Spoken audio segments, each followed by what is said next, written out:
Hello there. Good morning, good afternoon, good evening, wherever you are. I'm Ryan in Singapore. Welcome to the Mindfulness Daily Practice. Hello, Rachel. Hi, Suzanne. Hi, Barbara.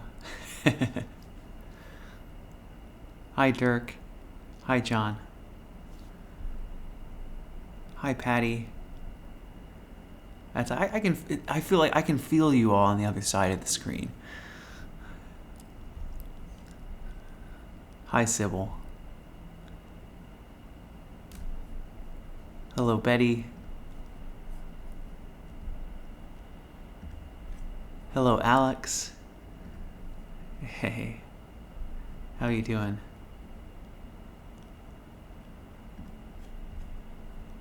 Hello, Allison in Arizona.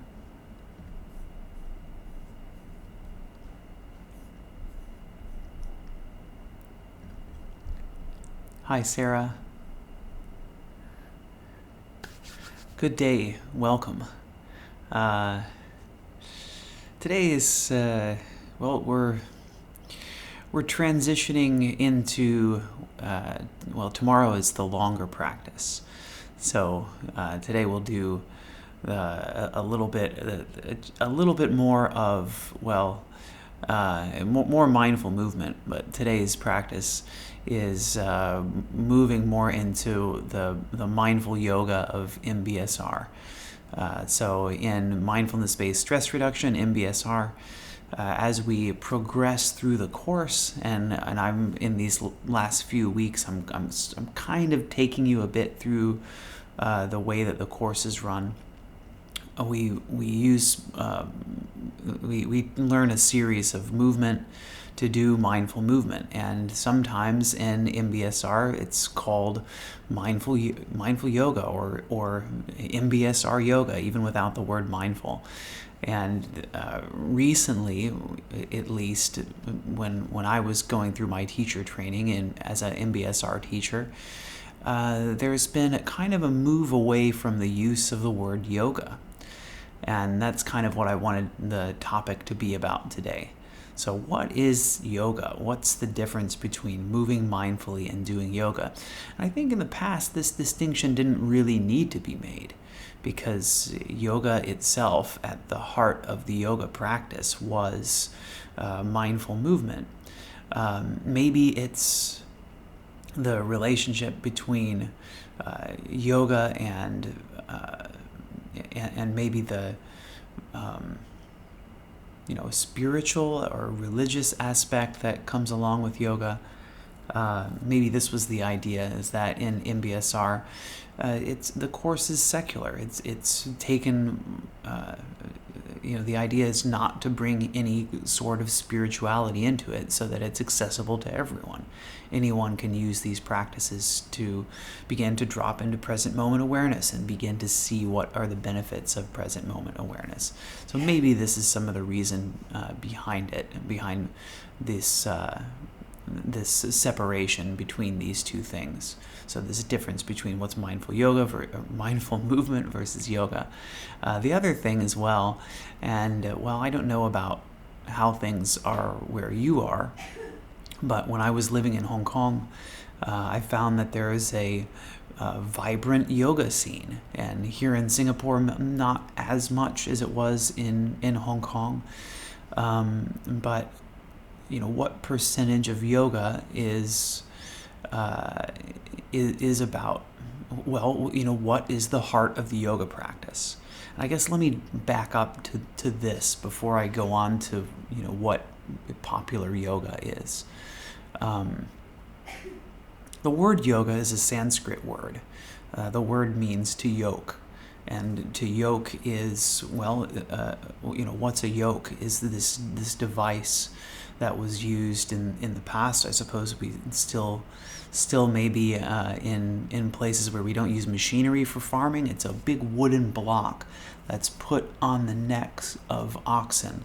And what's the purpose of this wooden block? Is that, oxen are powerful animals, but not quite as trainable as horses are, right? So to get oxen to do things, and the field's muddy, especially some of the fields like here in Southeast Asia, for example. You have a lot of rain, a lot of muddy fields. To get a plow to go through the mud requires a lot of power. So one ox doesn't quite do the trick. We use two. And so the problem when you have two oxen together is that they don't always want to go in the same direction. So you've got one ox wanting to go this way and another ox wanting to go this way.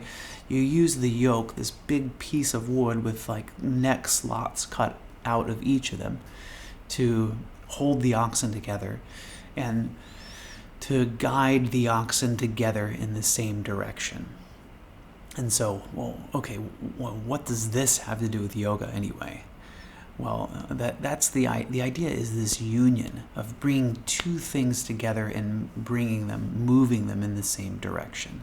So, in at least mindful movement practice, and I believe the foundation of yoga as well, is that the two things that tend to be going different directions are the mind and the body. The body is here, the body is in the present moment, the body's always in the present moment.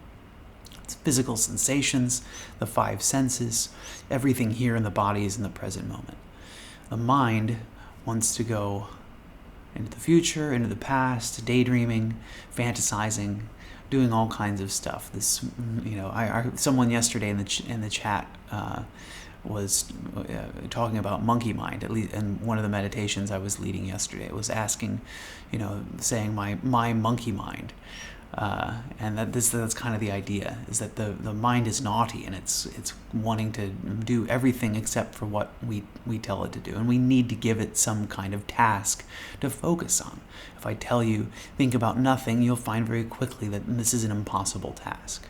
So the yoke, or in this case the yoga, is helping to put the mind and the body together so that they're going in the same direction. So holding the mind in the present moment using the body as the tool, the body staying here in the present moment. How do we bring the mind into the present moment? Yoke it to the body. So this is kind of the original meaning of what yoga, the intention behind yoga. And I think that's kind of what we find. And so, coming back to present day and the yoga scene in Hong Kong, and I don't know what it's like in America or in Europe so much, but there's sometimes there's more to yoga than simply this union of body and mind. That there's a striving to get into a particular posture. There's a striving to look a particular way. And not to say that there's anything wrong with wanting to progress your practice and to celebrate. Hey, wow, I'm finally able to get into that posture that I wasn't able to. I'm more flexible now than I was. These are great things to celebrate. But the question, of course, is what's the intention behind doing the practice? And I do as part of my practice. I there's a yoga studio here in Singapore that I go to at least 3 times a week to continue my mindful movement practice. And as I'm there, I notice that it's sometimes it's impossible for me to not see the other people in the room, and for me to look and go, wow, look at how his posture looks. Look at how her posture looks. Wow, so amazing. And to see the self-judgment that might come along with that. And it just showing up naturally. And also this wanting to perform, to be like, wow, I want to get into that posture. I want to look as awesome.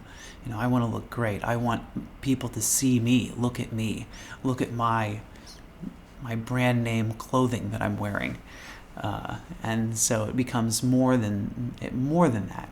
And so this maybe is one of the real reasons why MBSR makes the distinction. One, to kind of separate from that the spiritual aspect that goes along with the word yoga, and two, to also kind of separate from yoga in popular culture. That yoga has become more. It's become, the showing off is kind of the exact opposite of the original intention of yoga. So, can we, instead of striving to get somewhere, to do something, to look a particular way, is it possible instead to use our mindful movement practice to anchor us in this present moment so that we and our bodies are together? Welcome, everybody. We're going to get into our practice here shortly. Just have a quick look at the chat before we go. Well, not that we're going anywhere, but before we begin.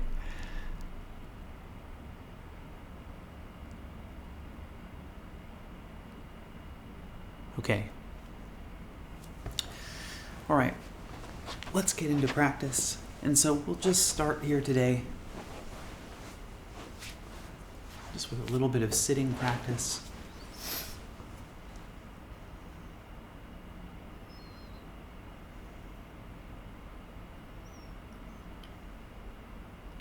And would encourage you to prepare a space that you can stretch out a bit. I'm just going to use this sofa today.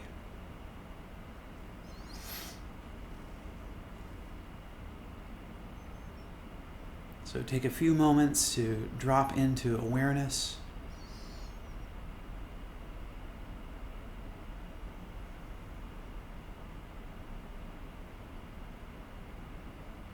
To sit up straight.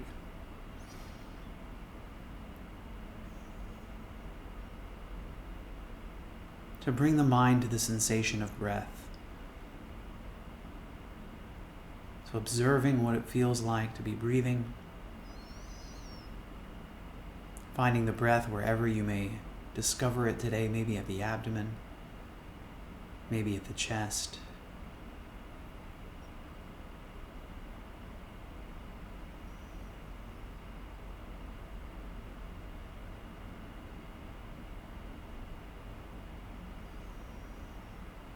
Feeling the body moving, expanding and contracting with the breath.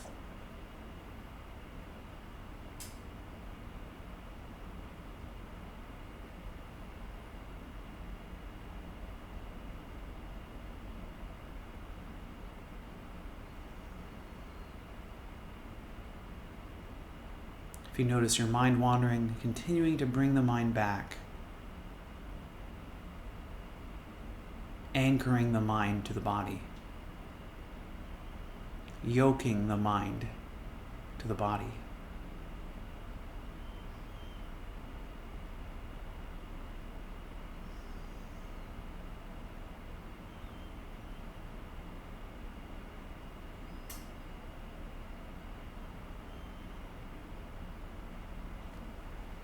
And now, as you feel ready, just lying down. Feel free to stretch the body out.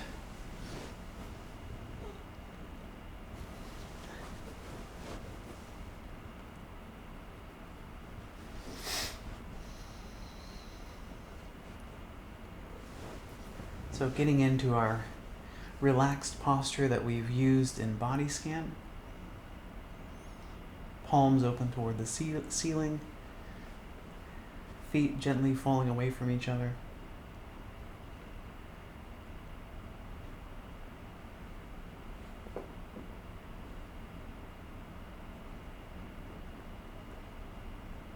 And focusing the attention here as well on the breath, on the expansion and the contraction of the body with the breath.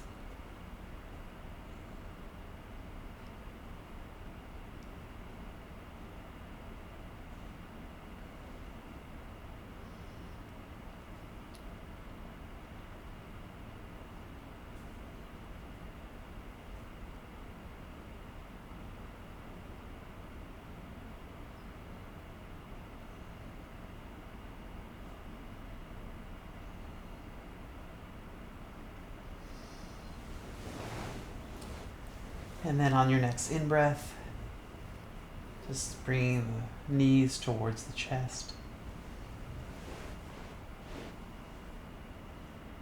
And you can hug the outside of your knees if you like, or you can hug the backs of your knees. And see if you can bring your knees towards the chest.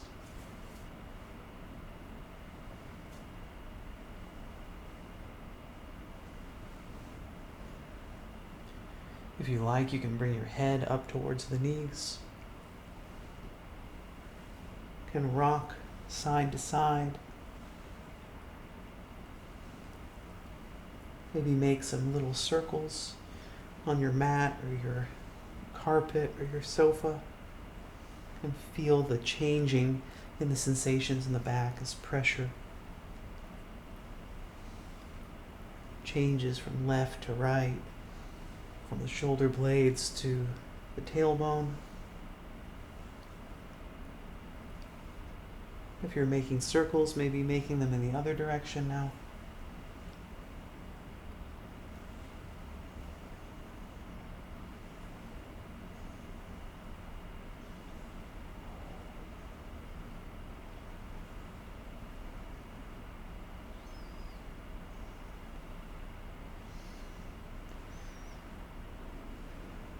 And pausing here, noticing the breath. Is the breath shallower? Are you feeling any sensations in the neck? And so now on your next exhale, releasing the neck back down, the head back down. Releasing the arms and letting the body stretch out once again. Back to our resting posture.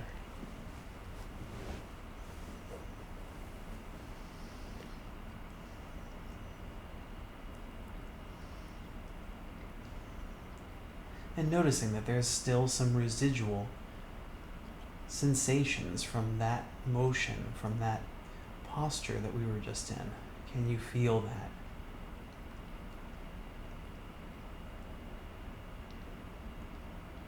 For me, I'm feeling residual sensations in my neck and my lower back. Feeling the pace of my breath is now slowing down a bit, that even those simple circles had caused the pace of my breath to increase slightly.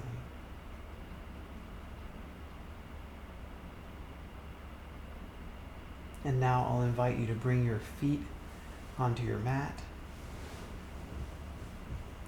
Knees towards the ceiling.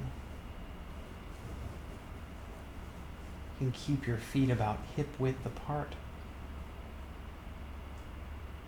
Palms down now, so that they can press against your mat or your sofa, whatever it is that you're on. And we'll do some pelvic tilts. So on the exhalation, flexing the abdominal muscles and pressing the back into the mat. And then on the inhale, pressing the tailbone down, arching the back. So exhaling, pressing the back into the mat, flexing the abdominal muscles. The inhale, tilting the other direction.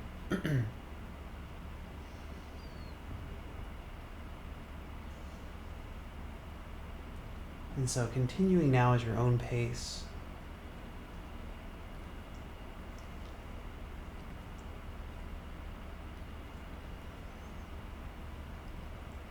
Allowing your breath to be your guide. So synchronizing the body movements with the natural pace of your breath.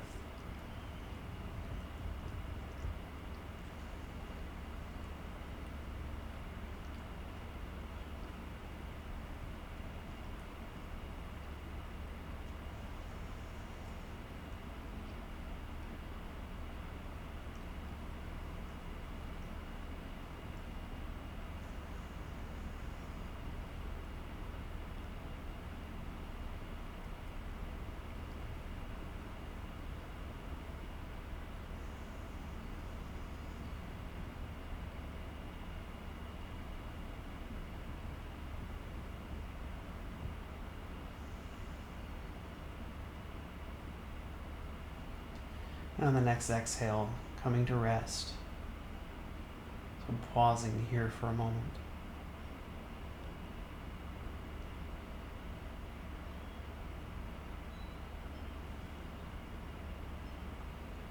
And so now we'll do some simple spinal twist. So bringing the feet together, the knees together, and interlacing the fingers, creating a pillow for yourself behind your head.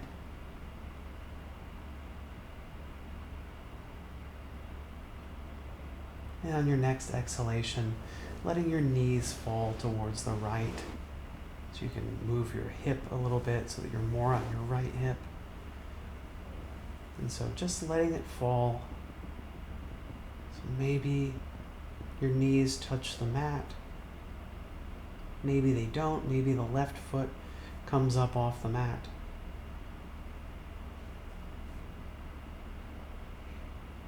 So feeling this twist as it comes in. And if you feel like you can go deeper into this twist, you can look to the left. So look towards the left elbow.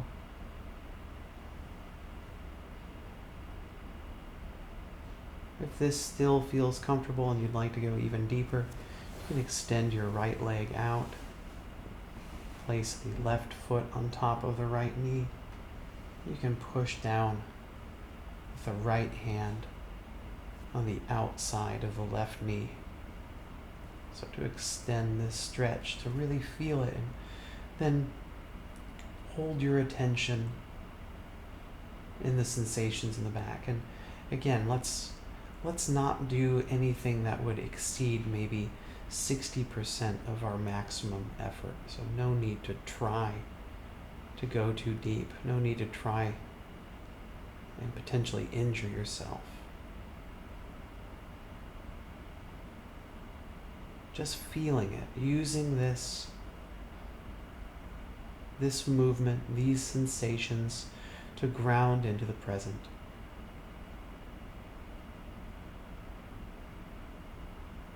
So on the next inhalation, letting go, slowly bringing the knees back up towards the ceiling. And then we're going to switch to the other side. So letting the knees fall to the left this time.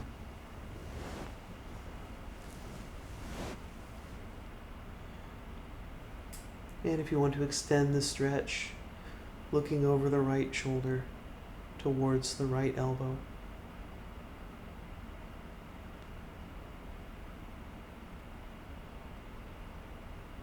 Again, you can deepen the stretch by extending the left leg, placing the right foot on top of the left knee, and pressing down with the left hand on the outside of the right knee. Just discovering where is a good place for you to feel this stretch.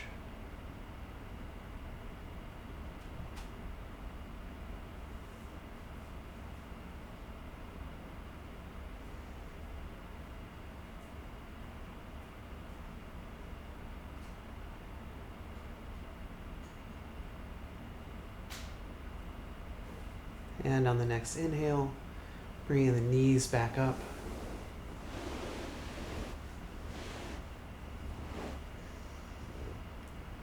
Releasing the hands down by the sides once again. Extending the legs out. Coming back into our resting posture.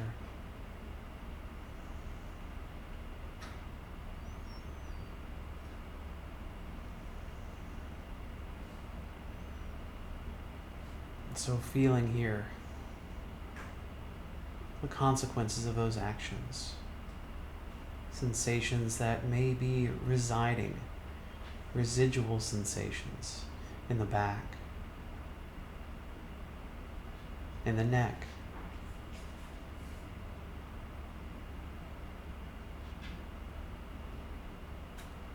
Feeling the pace of the breath, the pace of the heart if you can.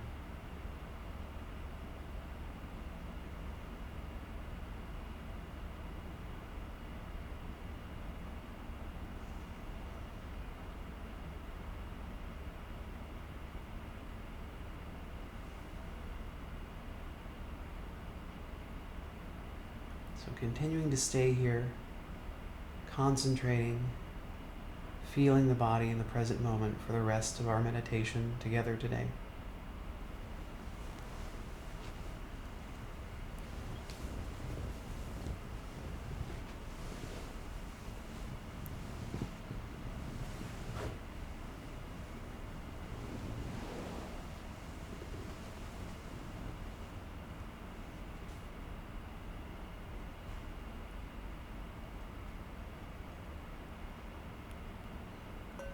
And so I'll close practice with 3 rings of the bell. After you hear the sound of the bell subside, feel free to start wiggling your fingers and toes and transition out of your period of mindful movement.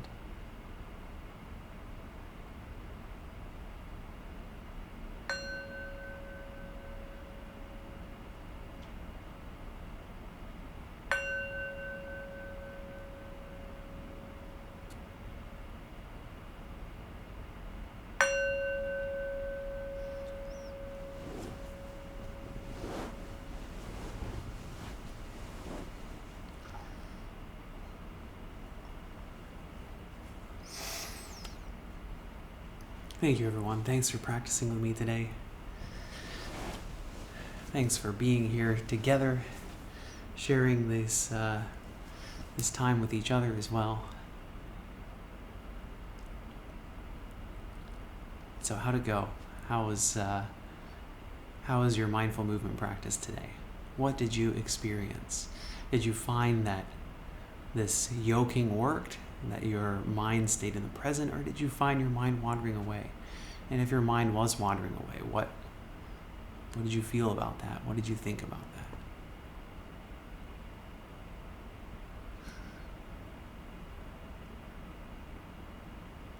Thanks, Key.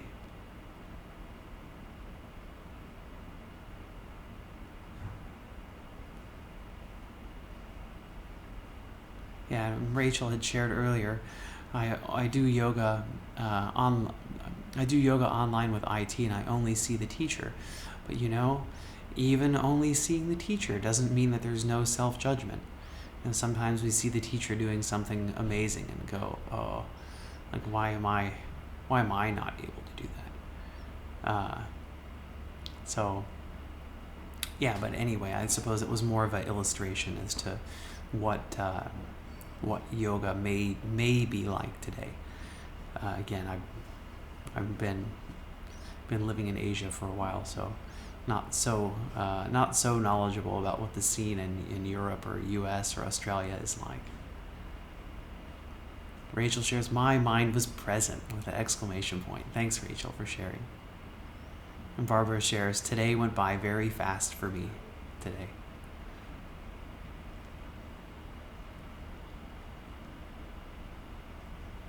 Leslie shares, my neck was sore at the beginning of the exercise. How about at the end? Was it also sore at the end? Was there any change as you did some of this practice? Sybil shares, definitely focusing on the process. And Suzanne says, very relaxing, mind still wandering, and for some reason went to a happy memory, and when I realized, I just enjoyed the moment and then came back to the present moment. Thanks, Suzanne, for sharing.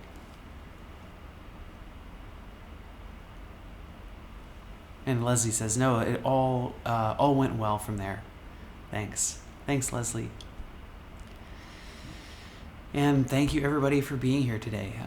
We will be doing our longer 1-hour practice tomorrow, so I'm going to have a little bit of a different setup here so that I can guide you through some of the MBSR yoga practice. So again, when we say yoga, it's it's like hatha 0.5. It's really the kind of the simplest of the simple yoga stuff, and it's not with intention to change the body in any way. And as a reminder, we're not trying to do anything intense, and do take good care of yourself. Again, this isn't about getting somewhere or doing something. It is about instead really dropping into present moment awareness through use of the body, using the body as an anchor for the mind. So feel free to join tomorrow if you want to kind of embark on a longer mindful movement practice. And I'll see you then, hopefully, if you're interested in joining. And again, if you can't make it tomorrow for any reason and you'd still want to participate in the practice, there are recordings of all of these practices as well. So these live practices, I've put the recordings up on the internet's big video site, so you can watch anything that you've missed, and it's designed as well for you to be able to skip around through the video to see the part that you want to see. So if you just want to come and do the movement practice, you don't want to listen to any of the ramblings at the beginning or the end, it's set up for you to do that also. So tomorrow, same time, 5:10 a.m. Singapore, Hong Kong, Perth, Taiwan time. So whatever time that is in your time zone, you can join in. And next week we'll do a little bit about neuroscience. So talk a little bit about some of the what happens, what we can see happening as we bring attention into the present moment. And so look forward to sharing the longer practice with you tomorrow and the next upcoming sessions. So